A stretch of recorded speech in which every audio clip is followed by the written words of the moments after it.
111. Cette histoire se déroule en novembre 2018. Sam et moi avons dirigé un prochain voyage de camping, les flotteurs de canoë annuels d'automne, en descendant la rivière nationale Buffalo dans l'Arkansas. La rivière Buffalo parcourt environ 135 miles à travers les monts Ozarks avec d'énormes falaises, sur au moins un côté ou l'autre pour à peu près toute la longueur. Elle traverse certaines des plus belles régions du nord-ouest et du nord de l'Arkansas, et, malgré mon incident, je vous encourage à y faire un tour. Cet après-midi-là, nous avons établi notre camp sur la rive d'une rivière, à environ 15 miles de l'endroit où nous nous sommes posés. Les scouts ont monté leur tente à environ 25 mètres en amont de la mienne, avec le feu de camp et la cuisine entre nous. En m'asseyant, j'ai dit à Sam que j'étais un peu nerveux à l'idée de dormir seul dans ma tente pour la première fois. Il m'a dit que ça irait et que dormir seul était relativement paisible. Je me souviens avoir levé les yeux au ciel. Contrairement à moi, Sam avait non seulement campé seul pendant des années, mais il l'avait fait dans un hamac sans aucun autre équipement de protection.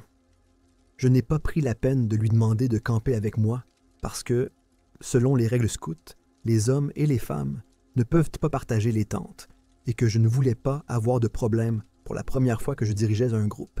Cependant, je pense que Sam a senti mon malaise et a pris ses dispositions pour dormir à l'extérieur de ma tente, c'est-à-dire un matelas de couchage sur le sol et son canoë renversé sur lui comme un cercueil. Malgré tout, j'admire ce que cela doit être de vivre avec si peu d'inquiétude. Nous avons passé la soirée autour du feu de camp à discuter et à préparer le dîner.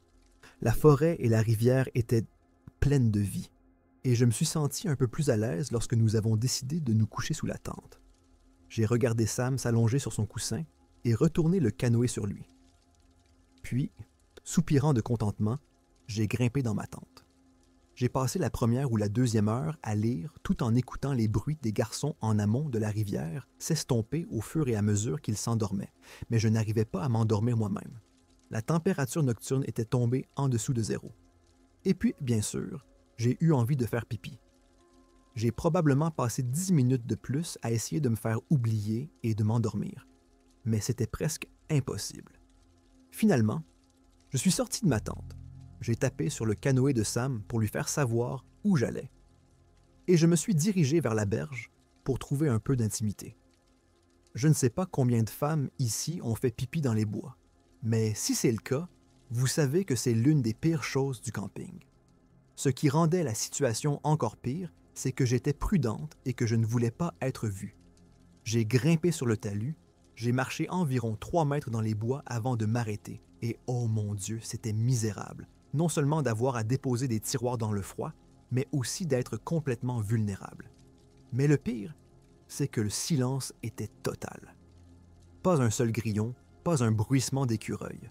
Pas un seul grillon, pas un bruissement d'écureuil. Rien. Ce n'est que des années plus tard que j'ai compris à quel point c'était grave.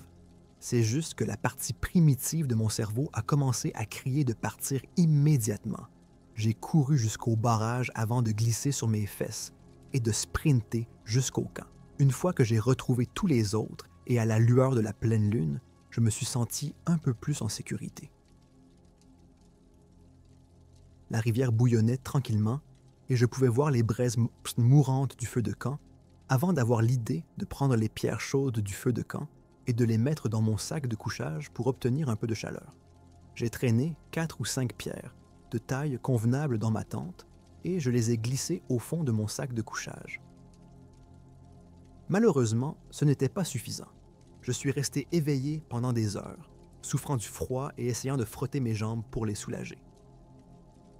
Je me souviens avoir pleuré d'épuisement et de froid. C'est alors que j'ai entendu un bruit, comme des pas marchant en aval de ma tente. La berge était recouverte de pierres de rivière lisse, de sorte que les pas auraient fait beaucoup de bruit, mais le son des pierres qui se déplaçaient m'a indiqué qu'il s'agissait de quelque chose d'assez gros. Je les ai ensuite entendus entrer dans l'eau, inquiets que l'un des garçons soit réveillé et aille prendre un bain de minuit. J'ai rapidement ouvert ma tente et j'ai sorti la tête pour voir un magnifique élan s'abreuver à la rivière. Du moins, il ressemblait à un élan. Il était massif, mais suffisamment éloigné et se tenant parfaitement dans l'ombre pour que je ne sois pas certain qu'il était beaucoup trop grand pour être un cerf. Mais d'après ce que je sais, il n'y a pas vraiment d'élan dans l'Arkansas. Je l'ai observé tranquillement, espérant en voir plus. Lorsqu'il m'a regardé directement, son visage, même dans l'ombre, a de nouveau déclenché mon cerveau primitif. Si mon sang n'était pas encore froid, il l'était maintenant. J'ai senti un picotement dans mon cou, comme si une terreur inconnue s'insinuait dans mes os. J'ai rentré la tête dans ma tente et je suis resté immobile pendant des heures. La combinaison de la peur et du froid m'a fait perdre tout espoir de dormir. Je n'ai jamais entendu l'élan quitter la berge, mais je n'ai même pas pensé à l'écouter. J'étais tellement absorbé par le moment. Les bois hurlaient à nouveau dans le silence. Après des heures, quelqu'un a tapé sur ma tente et m'a dit « Allez, il est temps de partir ». Je me suis enfoncé le visage dans les mains et j'ai poussé un soupir de soulagement et d'épuisement. J'avais réussi à passer la nuit et même si elle était terminée, je n'avais pas dormi. J'enfonçai rapidement mes pieds dans mes bottes et sortis de ma tente pour ne rien trouver. Il faisait encore nuit. J'avais confondu la lumière de la lune avec l'aube. Il n'y avait personne autour de ma tente. Et le temps qui s'est écoulé entre le moment où ils m'ont parlé et celui où je suis sorti n'a pas été suffisant pour que l'un des garçons retourne à sa tente avant que je ne le voie. Cette sensation de picotement est revenue, mais cette fois-ci dans tout mon corps, alors que j'entendais une voix qui me disait « Ne te retourne pas ». Je me suis lentement assis à l'envers dans ma tente et j'ai fermé la fermeture éclair. Tremblant, je me suis allongé dans mon sac de couchage, j'ai couvert mon visage et j'ai prié. J'ai prié si longtemps que j'ai fini par m'endormir.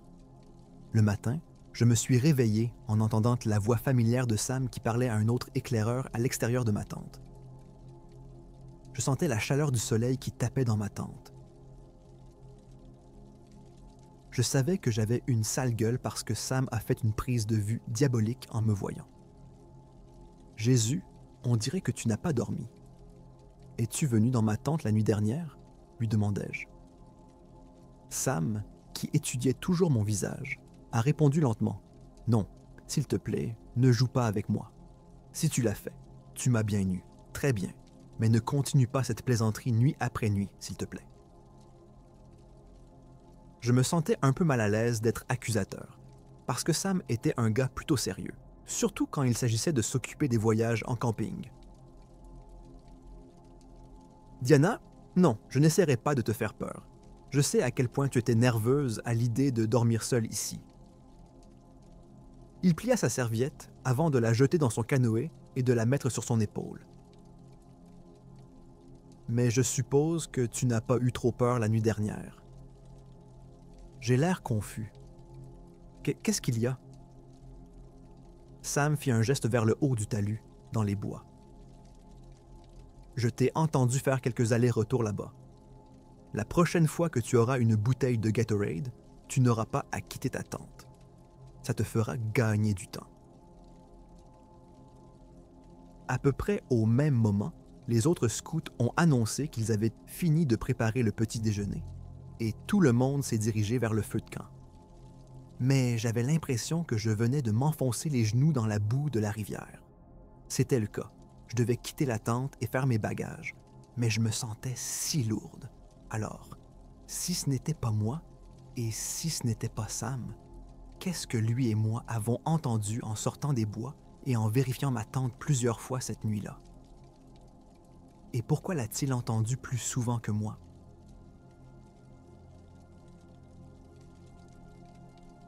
Je croyais aux monstres ou aux démons, mais je n'en ai rencontré un qu'une seule fois avec mes 2 meilleurs amis. Nous avions environ 13 ans dans le nord rural de la Floride, sur une longue route de pierres calcaires adossée à un marécage, à la lisière de 80 acres de forêt protégée. Léo, Steve et moi jouions souvent près d'un petit cimetière familial à la lisière de la forêt. Notre maison n'était qu'à 100 de mètres du cimetière et ma mère venait souvent sur le porche pour nous demander de rentrer pour le dîner. Nous n'étions pas méchants. On nous a appris à respecter les morts. Cependant, c'est à la lisière de la forêt que l'on trouvait toutes les bonnes choses, les bâtons et les pierres avec lesquels tous les jeunes garçons voulaient jouer. Il y avait quelque chose qui m'enchantait dans cette zone où un mur de briques cassé séparait le cimetière de la forêt. Il y avait une section de 115 pieds où une voiture l'avait traversée une nuit et n'avait jamais été réparée. C'était donc notre point d'accès. Nous avions joué là 1 millier de fois auparavant, et nous n'y jouerions plus jamais après cette nuit-là.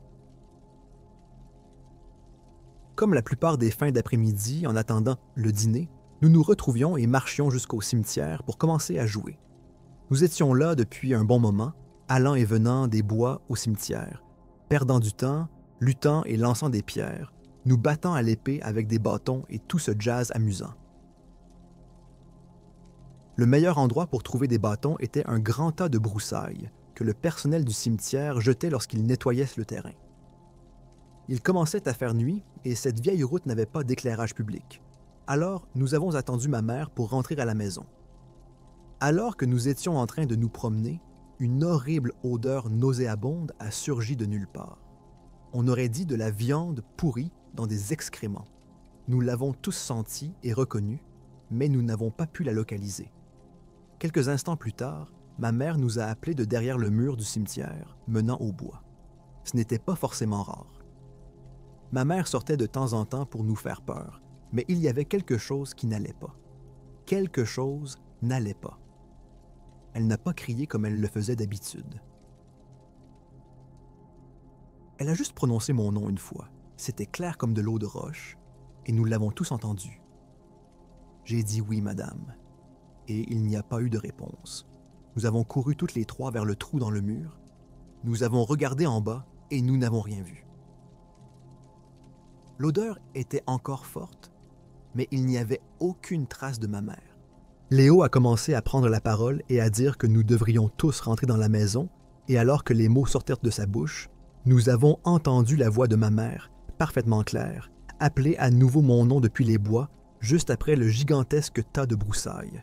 Steve, le plus fort d'entre nous, a appelé et c'est une partie que je n'oublierai jamais. Il a dit « Mademoiselle Marie, vous n'allez pas me faire peur ». Et il a foncé vers le tas de broussailles pour essayer de l'effrayer. Steve n'avait pas fait 3 pas que nous avons entendu ma mère, Mademoiselle Marie, appeler depuis ma maison qui se trouvait à une centaine de mètres dans l'autre direction. Les garçons, les filles, revenaient tout à l'intérieur. Le repas était prêt. Nous sommes restés figés. Nous savions tous que nous venions d'entendre la vraie voix de ma mère et non la monstruosité qui se trouvait à 15 pieds devant nous, derrière le tas de broussailles. Elle appelait de la maison. C'était indéniable. Tout à coup, le tas de broussailles a semblé exploser de mouvement et le cri le plus fort, comme une banshee que je n'ai jamais entendu, en est sorti. L'odeur a été multipliée par 100 et nous nous sommes précipités pour rentrer à la maison. Nous pouvions entendre le moment où quelque chose arrivait sur le tas, droit sur nous. Léo a crié et nous nous sommes tous précipités vers le trou dans le mur de briques. Il s'agissait de briques blanches dont le mur était fait, ce qui sera important plus tard. Nous avons ramené nos chaussons à la maison. Mon père était à mi-chemin de la route pour nous rejoindre, courant à toute vitesse avec un calibre 12. Il a entendu Léo crier et a pensé au pire. Il est venu à mon secours, sortant de l'allée dans le camion. Juste derrière lui se trouvait ma mère. Mon père, Brad, s'est précipité vers nous. « Vous allez bien, les garçons? Qu'est-ce qui s'est passé? » Il y avait quelque chose dans les bois qui nous a poursuivis. Ce n'était pas un animal, c'était un monstre.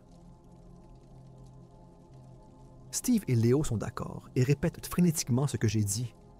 Nous avons tous essayé de reprendre notre souffle. Les garçons montés dans le camion. Nous avons sauté dans la benne. Pendant que nous grimpions dans le haillon, ma mère a ramené les fesses au cimetière. Ils se sont arrêtés devant le cimetière. Mon père est descendu et est entré. Nous avons tous grimpé sur la boîte à outils pour essayer de voir ce qui se passait, mais nous ne pouvions rien voir. Le cimetière semblait vide et silencieux, mais bizarrement, il l'était. C'était joli. Pas un oiseau qui gazouille, pas de grillon, juste un magnifique coucher de soleil. Environ 10 minutes plus tard, mon père est revenu au camion, l'air confus et contrarié. Il m'a dit « Fiston, est-ce que vous avez renversé ou sali quelque chose qui n'aurait pas dû l'être? Non, monsieur. Pourquoi as-tu dit cela? Revenez tous ici et regardez ça. » Il nous a fait contourner le mur jusqu'à l'endroit où se trouvait le trou. Sur les briques effondrées, il y avait des traces brunes et noires de quelque chose qui ressemblait à de l'huile ou à une sorte de liquide visqueux vraiment dégoûtant. C'était dégoûtant. Et une traînée visqueuse de substances brunes et noires qui dégageait une odeur épouvantable, comme celle que nous avions rencontrée plus tôt, a commencé à suinter des briques. C'était dégoûtant, et cela venait tout droit du tas de broussailles où nous avions trouvé les bâtons. Nous pensions que ma mère se cachait là au départ, plus tôt dans l'histoire, et il s'avère maintenant qu'il s'agissait de quelque chose de beaucoup, beaucoup plus grave. Il a fallu beaucoup de persuasion et de nombreux mois à promettre que nous ne jouerions pas avec des choses que nous ne devrions pas pour qu'il nous laisse finalement retourner jouer dans cette zone. Mais nous étions nous-mêmes assez réticents. Nous ne savons pas ce qu'était ce liquide. Nous ne savons pas d'où il vient. Nous avons dû plaider notre innocence en disant que nous ne l'avions pas apporté et que nous n'avions rien fait de mal. Je ne sais pas ce qu'était cette créature. Je ne peux même pas commencer à spéculer parce que je ne l'ai pas vraiment bien vue et que je ne peux même pas décrire à quoi elle ressemblait. Je sais ce qu'elle sentait. Je sais qu'il pouvait imiter des voix. Et ce fut l'événement le plus terrifiant de toute ma vie.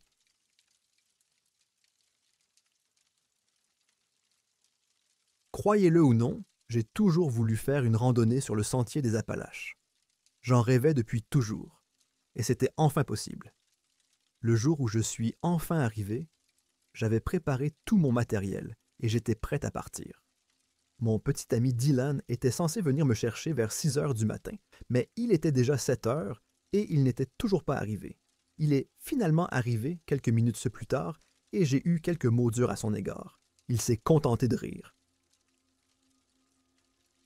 Son rire me fait sourire, même si j'étais en colère contre lui.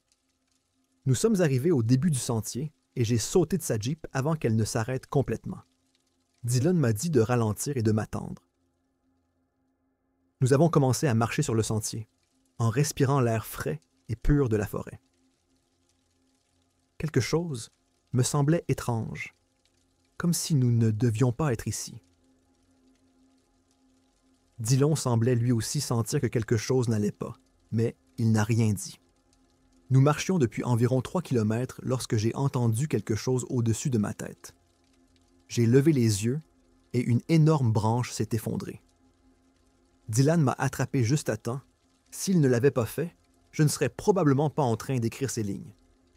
Nous avons regardé la branche et nous n'avons pas compris pourquoi elle était tombée. Elle était énorme.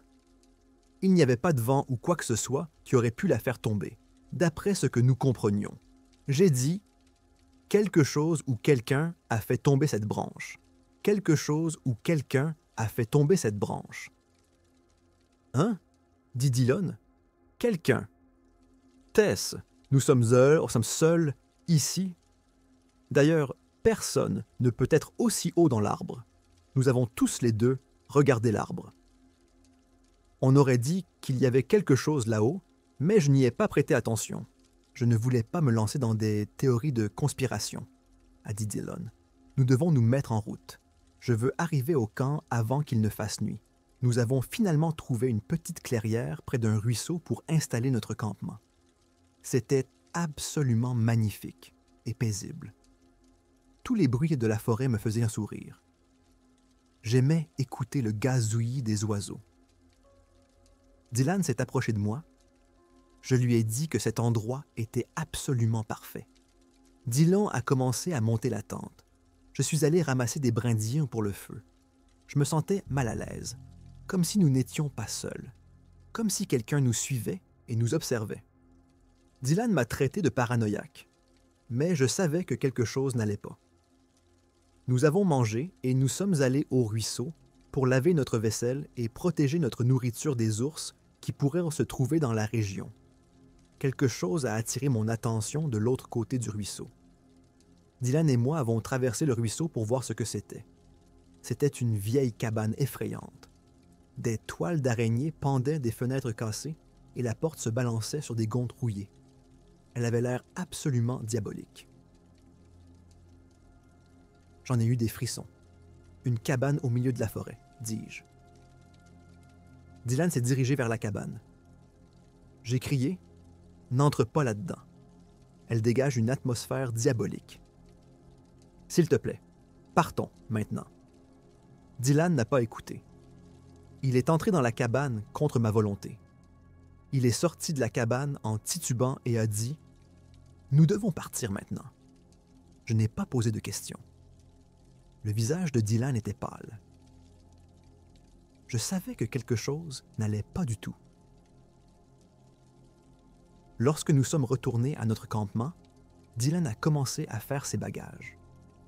Il m'a crié de faire mes bagages, et il ne m'a jamais crié dessus. Je lui ai répondu en criant « Où allons-nous dans la nuit noire? On ne voit rien dans le noir. » Il m'a dit « Ne discute pas avec moi. Nous partons maintenant. » Nous avons allumé nos lampes de frontale et nous nous sommes mis en route. Nous avons probablement marché 5 miles dans l'obscurité. Dylan a finalement dit que nous pouvions nous arrêter pour la nuit. Nous étions tous les deux complètement épuisés, mais il n'y avait aucune chance que nous dormions cette nuit-là. Il a sorti son arme de poing et son fusil, les a posés sur ses genoux et a vérifié que son fusil était bien opérationnel. Il m'a rapproché de lui et m'a serré contre lui. Puis, il a chuchoté qu'il y avait quelque chose dans la cabine. Cela ressemblait à un homme, mais le visage n'était pas humain. Ses bras étaient plus longs que ceux d'un humain moyen. Et de longs ongles sales se trouvaient au bout de ses doigts. On aurait dit des griffes. Il a levé les yeux vers moi. Dylan a dit qu'il avait des dents jaunes et pointues. Ses canines ressemblaient plus à celles d'un ours qu'à celles d'un humain. Je trébuchais dans le sang du cerf. Il mangeait vivant. Elle a arraché un autre morceau de chair au cerf et l'a mangé. Puis la créature m'a regardé et a souri. C'était un sourire horrible. Dylan avait les larmes aux yeux. Je ne l'avais jamais vu pleurer auparavant. Soudain, il m'a regardé et m'a crié de courir. J'ai regardé par-dessus mon épaule et j'ai vu la créature. Elle nous avait suivis. J'ai commencé à courir. J'ai entendu Dylan crier, un cri déchirant. J'espérais que la créature ne lui avait rien fait, mais je n'en avais aucune idée. Il n'arrêtait pas de me dire de courir. J'ai entendu des coups de feu. Je ne pouvais pas croire ce que j'entendais. On se serait cru dans un film d'horreur. Tout ce dont je me souviens, c'est que j'ai fini par me réveiller quelque part. Je crois que c'était le poste de garde forestier. Le garde forestier m'a dit qu'il m'avait trouvé inconscient sur le sentier. Et il m'a dit qu'il avait aussi trouvé Dylan. Dylan allait bien. Il était juste un peu égratigné et moi aussi. Et honnêtement, nous n'avions aucune idée de comment décrire toute cette histoire. Une fois que nous avons fini d'être interrogés par tous les rangers et toutes ces bonnes choses, nous avons enfin pu rentrer à la maison. Les Appalaches sont magnifiques, absolument sereines. Mais attention, le sentier des Appalaches peut être dangereux. Honnêtement, la seule chose à laquelle je peux penser et que nous aurions pu rencontrer cette nuit-là, c'est ce qu'on appelle les hommes sauvages des Appalaches.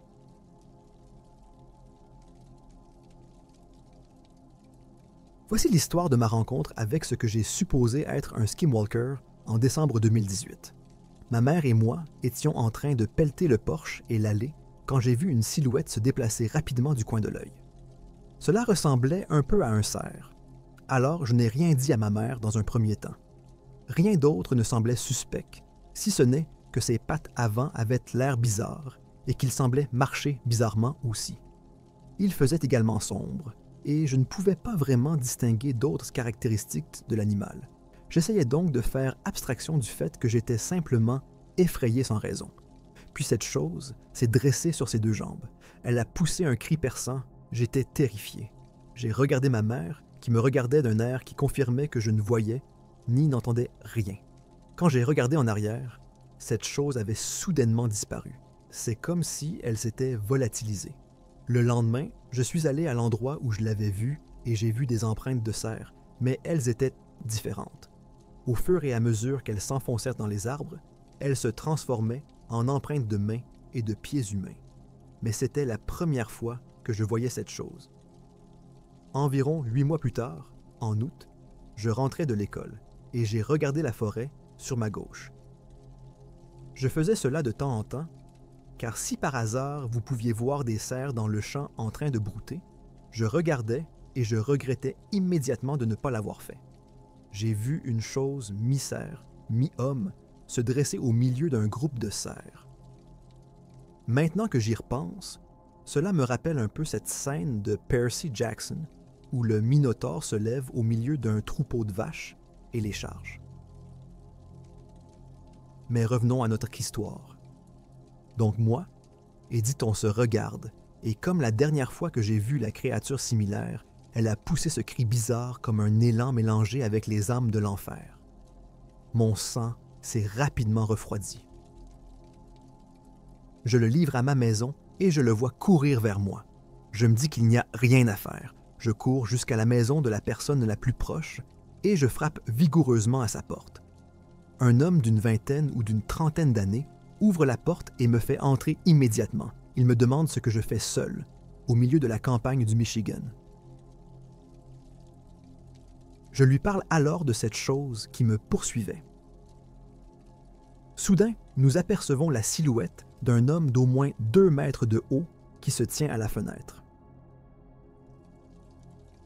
Heureusement pour nous, il ne pouvait pas voir par la fenêtre puisque tous les stores étaient fermés. Nous sommes donc restés silencieux jusqu'à ce que cette chose parte. Ne croyant pas qu'elle était vraiment partie, le type m'a laissé appeler ma mère qui est venue à me chercher. C'était vraiment une expérience bizarre. Ma mère était infiniment inquiète pour mon état mental. Elle a payé un thérapeute et m'a conduit à l'école à partir de ce moment-là. Cela m'a troublé car je vivais dans une communauté fermée du Michigan et je n'avais jamais rien vu ni entendu de tel. Après avoir fait quelques recherches, j'ai appris l'existence de l'homme-chien, de skinwalkers et d'autres cryptides qui semblent vivre principalement dans l'ouest du pays. Mais apparemment, ils ont été repérés dans le sud et l'est du Michigan, ce qui m'a encore plus effrayé.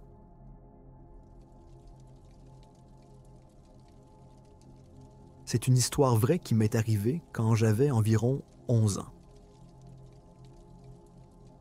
Et je me fiche de savoir qui la croira ou non.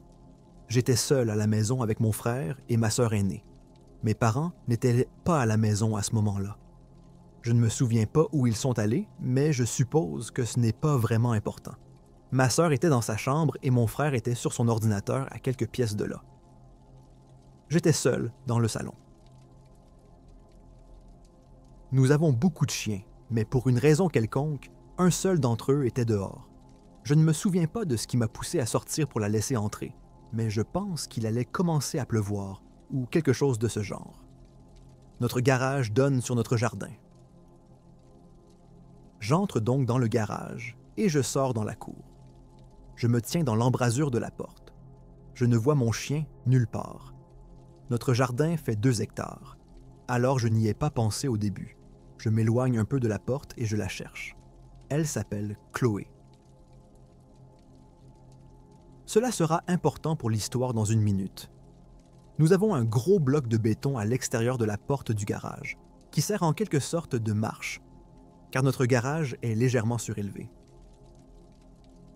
Je sors de l'embrasure de la porte, debout sur le béton, et je crie son nom, Chloé. Je ne la vois nulle part. C'était très inhabituel pour elle, car elle est très gentille et très énergique, et elle court toujours dès qu'elle vous voit. Elle venait toujours quand on l'appelait. J'ai appelé son nom encore et encore, mais je ne la vois ni ne l'entends toujours pas. Je suis un peu perdu à ce moment-là. Mais j'entends alors ce qui ressemble à des applaudissements, comme les applaudissements que l'on fait quand on appelle un chien. Je me raidis. On dirait que ça vient de l'autre côté de la maison. Une fois qu'il s'est arrêté, je descends lentement du bloc de béton sur l'herbe et je regarde du côté de la maison où j'ai entendu les applaudissements. Il n'y avait absolument personne ni rien à cet endroit. Aucun de nos voisins n'était dehors et ils sont assez éloignés. Je ne pense donc pas que j'aurais pu les entendre applaudir à moins que ce ne soit très, très fort. J'avais vraiment peur à ce moment-là. Les applaudissements étaient si clairs que je n'aurais jamais pu les imaginer. J'ai fait quelques pas en arrière, plus près du béton, prêt à m'enfuir. J'appelle encore une fois ma chienne, ne voulant pas la laisser dehors.